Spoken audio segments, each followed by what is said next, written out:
The whispering colony. I still remember the day I walked back into that suffocating house, the air thick with unspoken judgment and the smell of burnt coffee. My family had gathered in the dim-lit living room, their faces a mix of disbelief and disdain, like I was a ghost they hadn't yet learned to fear.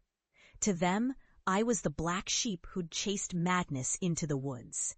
The disgrace who returned not with trophies, but with tales of horrors they had long dismissed as delusions. "Look who finally decided to join us," my brother sneered, his arms crossed tightly. The warmth of family had faded, replaced by an icy disdain that wrapped around me like a shroud. I guess the crazy scientist finally got tired of playing with mushrooms. I felt it then, the familiar prickling on the back of my neck. The years of scorn came rushing back, every laugh, every mockery, and the whispered warnings from my mother about disgrace. "You'll end up in a padded room," she used to say, her voice dripping with concern cloaked in ridicule. I had chased the invisible, the terrifying, and the misunderstood since they'd cast me out, and now I stood before them, the living embodiment of what they feared. But I was no longer the naive pest exterminator they'd fired, blamed for a deadly infestation that had spread through our town like wildfire. No, I was a fungal psychonaut, an explorer of realms beyond their comprehension, having danced with the very shadows of existence. The truth I had unearthed was more twisted than they could imagine, and it was coming for them. "Let me show you something," I said, my voice steady despite the tempest of emotion swirling inside me. I reached into my satchel, pulling out a small, delicate vial. Inside, a shimmering, iridescent liquid pulsed with an otherworldly glow. "This is the essence of a mycelial network I discovered. It's the lifeblood of a sentient colony. It can connect minds, infect thoughts, and—" I hesitated, the memories crashing over me. "Possess souls." My mother's face went pale, her eyes darting between me and the vial.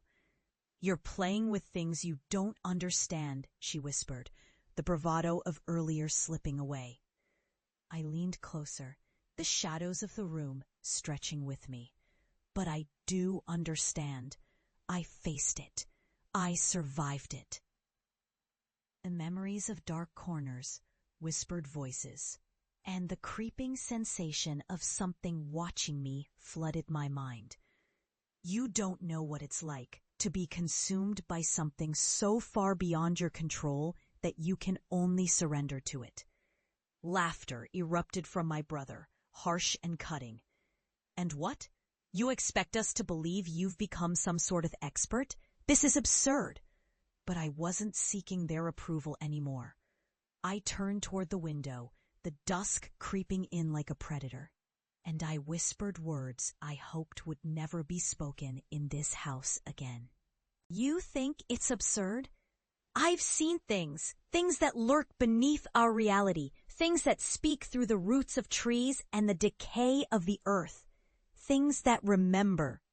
As I spoke, the ground beneath our feet shuddered and the lights flickered. I could feel the mycelial network I had become part of, stretching and reaching, hungry for recognition. I pressed my palms against the glass, feeling the pulse of life beyond it. "You might want to pay attention," I warned, my heart racing. "It's already here." Just then, a low, guttural sound resonated from the shadows outside. My family's laughter turned to disbelief as the darkness coalesced into a figure. It was a grotesque amalgamation of limbs and tendrils, a creature birthed from the very earth we stood on, its skin glistening like damp soil.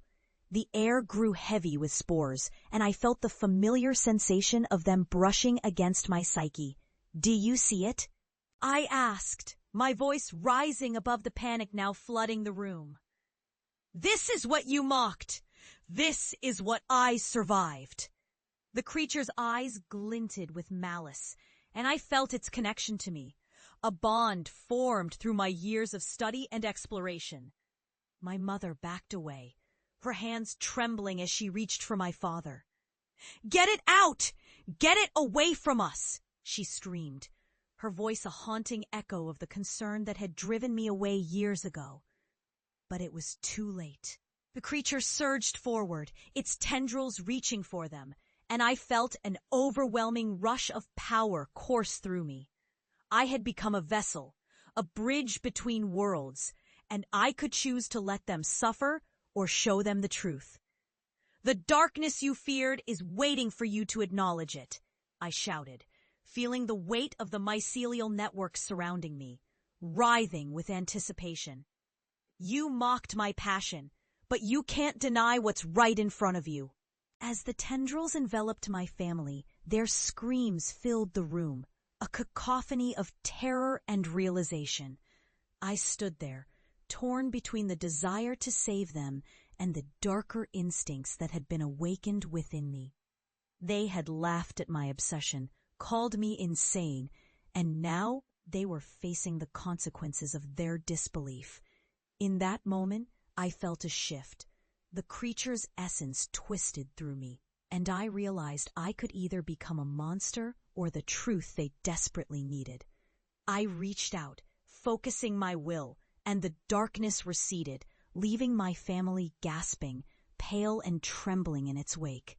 "You're alive," I said, my voice trembling, "but you will never forget." As they stared at me, terror etched into their faces, I understood my victory. I was no longer the disgrace they had scorned. I had faced the dark, and I had returned with a truth so profound it would haunt them forever. I'd become a warning, a reminder of the horrors lurking just beneath the surface of our reality, waiting for the moment when disbelief would cost them dearly. The weight of their mocking laughter lingered in the air, a haunting echo of what could have been, and as I turned to leave that suffocating house, I knew I would carry that truth with me, always.